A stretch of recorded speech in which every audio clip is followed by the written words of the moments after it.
Hi, I'm Ron Smith, NDSU Extension horticulturist. And tree wrapping in the fall is a good idea on tender barked trees, and this would usually include young apple trees, pear trees, plum trees, cherry trees, things like that. Any young tree would benefit from being wrapped.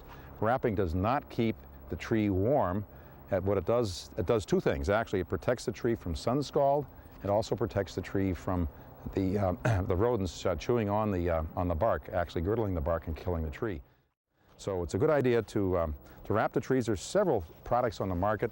I have a tendency to like what's called craft paper, which is a stretchable paper with a sandwich of some tar in between it, so it gives it a protection there, and it seems to do a pretty good job of keeping the bunnies out, and it's fairly easy to go ahead and employ.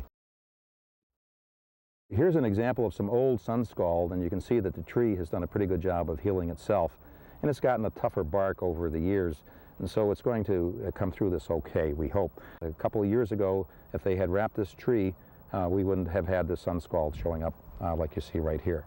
The sun does not scald the bark of the tree, but what happens actually on the south and the west sides of the tree, on tender bark trees, is that the sun on a clear winter day with snow all around it reflecting the light back can have that bark temperature get up to what's called physiologically active temperatures, where you're going to have the cell tissue there starting to transpire, get into some kind of physiological activity of considered quote-unquote plant growth, become tender, and then the sun goes down or goes behind the cloud and the air temperature is at, say, 10 degrees or below zero, suddenly that bark is subjected to that very, very cold air, and you get this fissuring or splitting of that bark tissue, and that's what's called sun scald.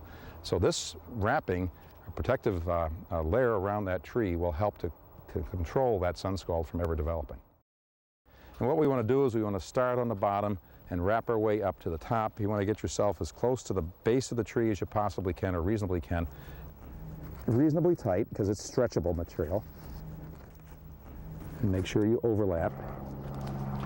When we did this, we had a young apple tree, just a little whip of an apple tree, and we wrapped it. And we got it up to the first branching. And we had so much snow that year that the snow came right up to the first branches. Okay? The rabbits walked across the top of the snow and ate the branches right back to the snow line, which is where the tree wrap was. And so I was all set to take the tree out, and my wife says, no, wait, let's just wait, see what happens here. And so the tree came out from that point and did a good job.